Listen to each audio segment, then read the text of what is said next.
Hello, hello, hello. Welcome to an episode of the GSMC Wrestling Laureate podcast brought to you by the GSMC Sports Network.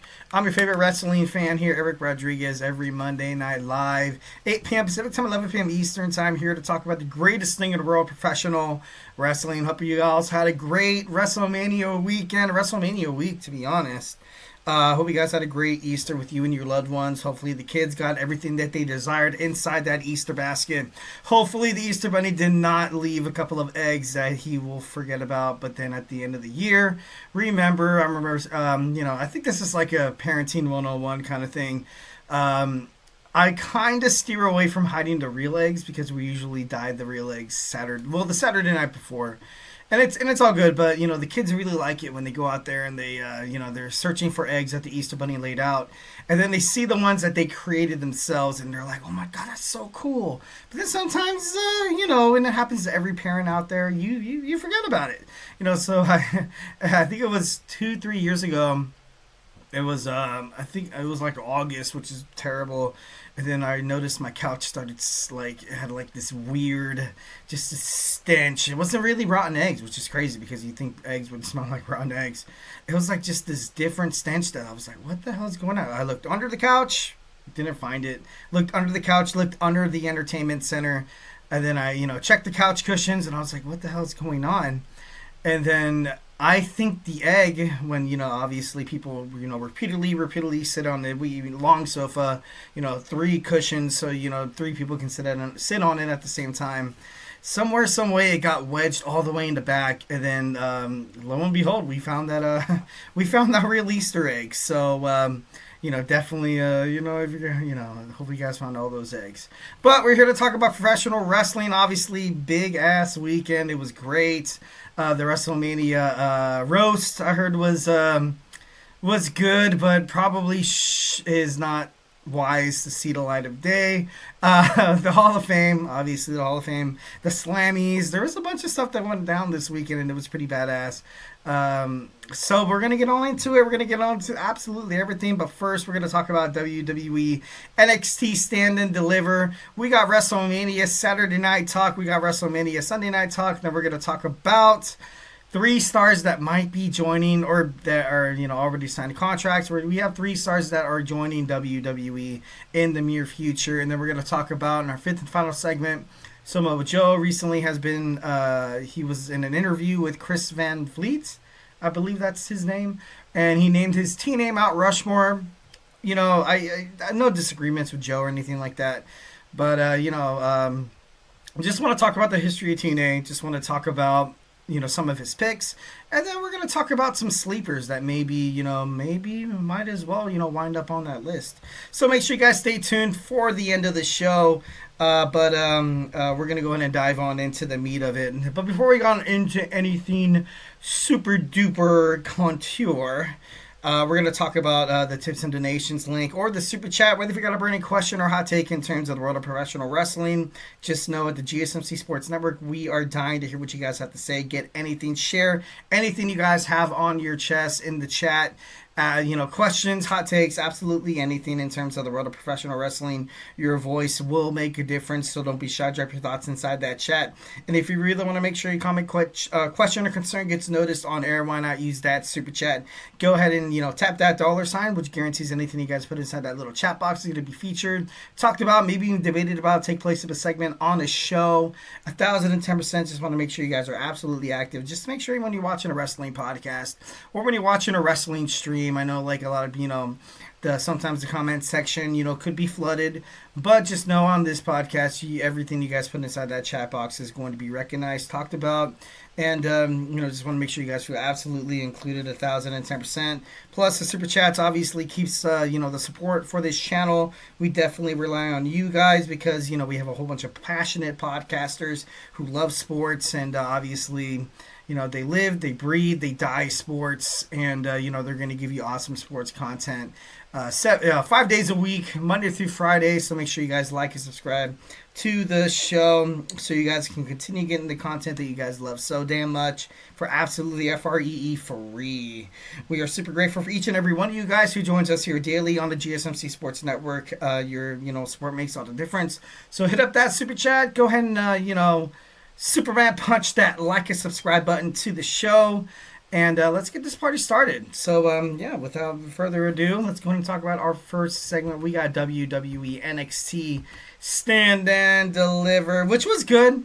I liked Stand and, definitely thought that was, pretty badass. But, obviously live from the T-Mobile Arena in Paradise in Nevada, we got to see the best of NXT and what they showcased.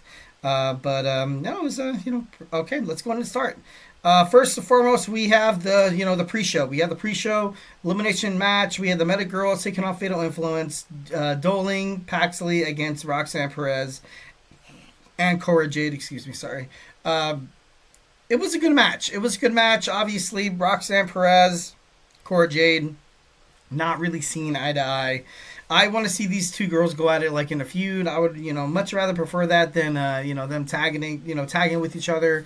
From here and there, but the Meta Girls, Fatal Influence. I honestly thought the last team that I thought was gonna win was Gigi Joling and Tatum Paxley, but they picked up the dub. So obviously gotta throw some respect on their names. I definitely do respect both of the superstars there. They made they've had their time in WWE. NXT also went down to well, not down, but not like it's like a minor league team. Like the TNA. So, these girls are hungry. You know that they want to, be the next part of wrestling. And, we had them win. And they're going to take on tomorrow. I think they're going to fight next Tuesday for the WWE Women's World Tag Team Championships, which I feel like they can definitely win. And honestly, I kind of at this point hope kind of prefer they win. Next, we have the North American Championship match. Ricky Saints taking on All Ego Ethan Page. This match had it's been brewing over weeks and weeks and weeks. It was about time that we finally got it, and we did. Two former AEW stars, famous in the independents. Absolutely, they put in work. It was interesting to see the reaction from the fans. The fans, obviously, they do love Ricky Saints ever since coming to WWE, and he's going to be a big star. So putting the NXT North American Championship kind of reminded me of what they did with, Stephanie Vaquer when she came from the CMLL to WWE NXT, and, she got the Women's North American Championship right off the bat. So it's the right move. It's, creating, bigger star power within that, within the mid-card title, which, I know, not hating on Tony D'Angelo or anything like that. Not really hating on Wesley or Oba Femi. But, that title, I would believe since Oba had it, has been kind of like lackluster. And then Sean Spears won it for a couple of nights, which was kind of stupid. But I like Ricky Saints holding this title. I feel like what Ricky Saints has to offer to the WWE is exactly what they needed within that mid-card title. The Intercontinental Championship would be nothing without The Miz. The WWE United States Championship, I gotta be honest, still is kind of like, when you think about the title, you don't really have a specific person you think of. But the Intercontinental Championship, obviously, you think of The Miz. It needs attention, too. It needs a big superstar. It needs a face of the company, so to speak. So you have I know a lot of wrestling promotions, they want to absolutely push the stardom talent up to the World Heavyweights Championship picture in NXT. But it's I feel like it is kind of smart. It's smart to have, Ricky Saints down there. Well, not down there, but, because the NXT North American Championship is also prestigious on the brand. But I definitely feel like I want to see Ethan Page do a little bit more.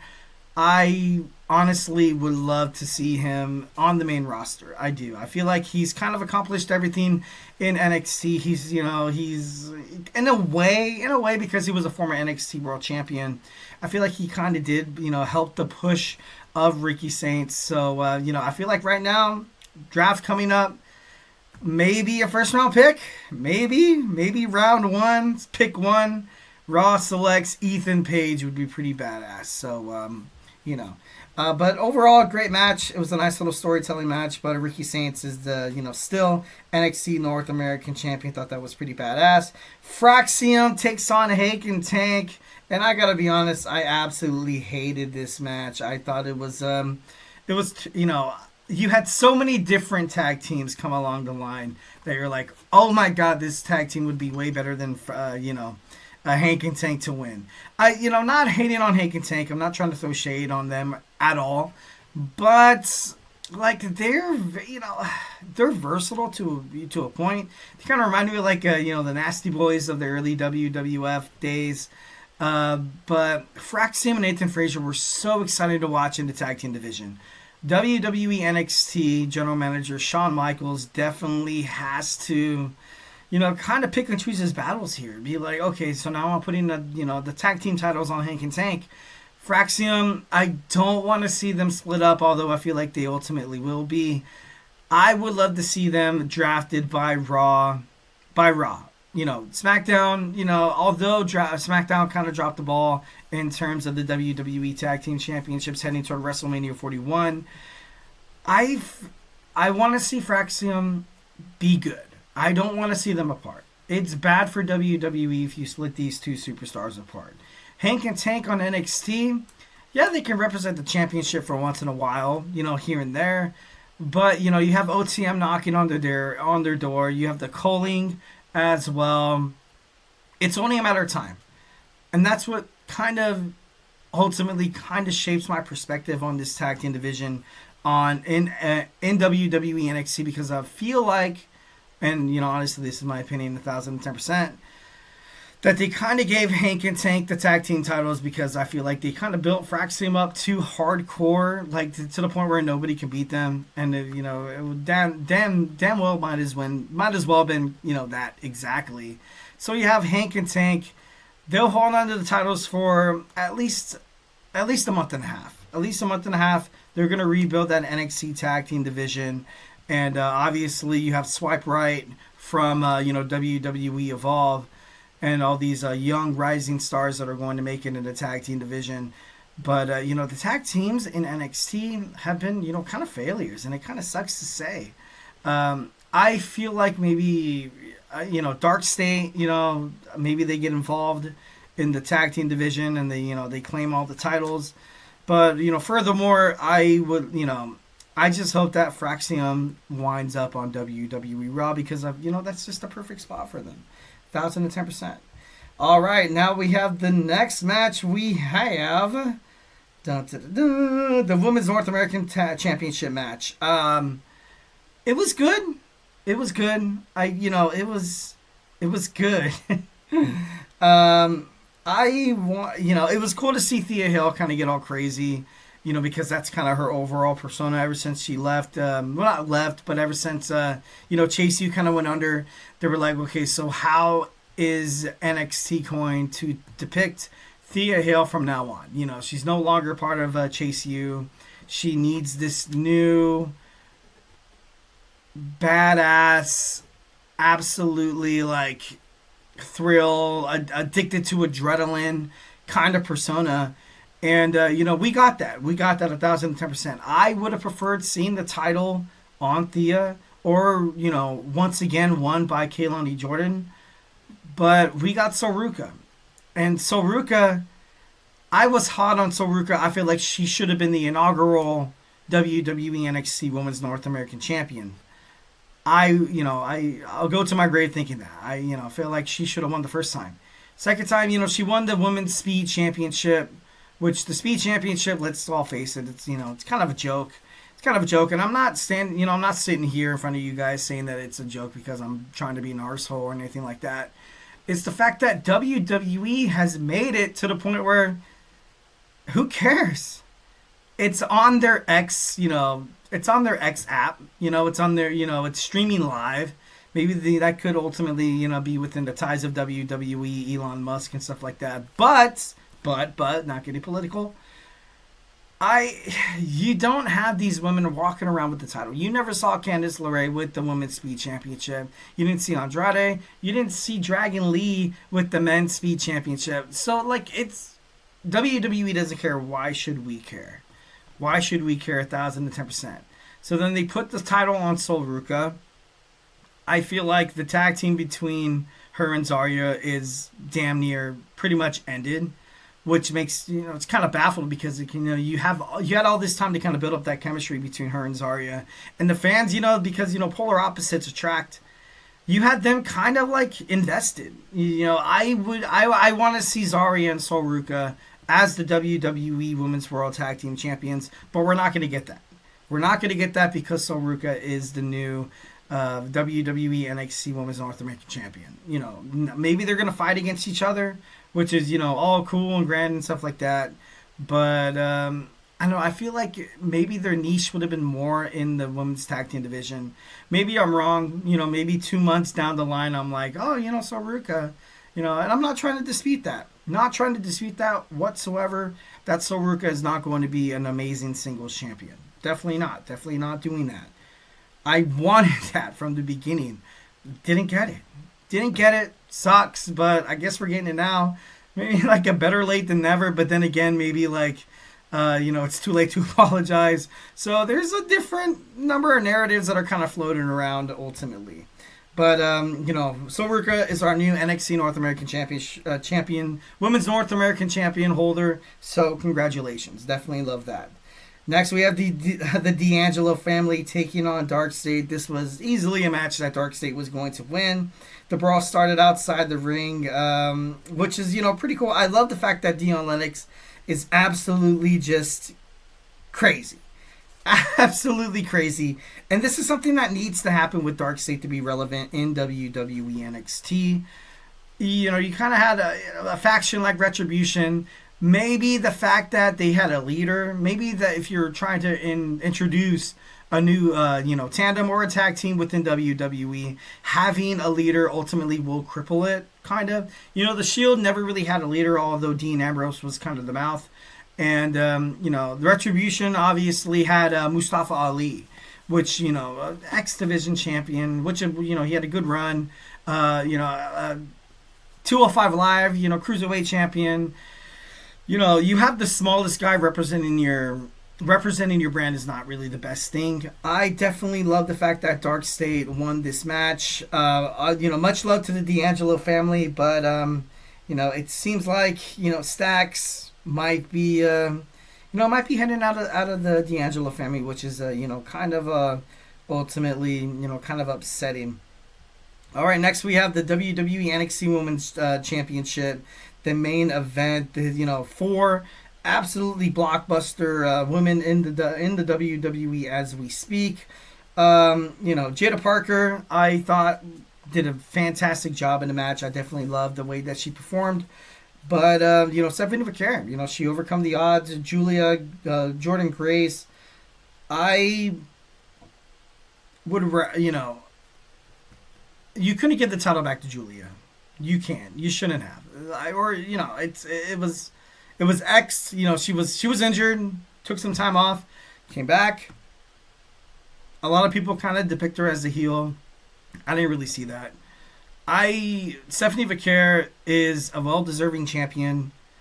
Jordynne Grace is a well-deserving champion as well. Jaida Parker, I feel like, is hanging on by a thread at this point. Unsuccessful within the Women's NXT North American Championship picture, and now within the Heavyweight Championship picture in the women's division. So she's pretty much done. Jaida Parker needs something different. Absolutely different. Maybe she finds a way to, join forces with her, with her fellow enemy. Maybe her and Kelani Jordan, form a tag team or stuff like that.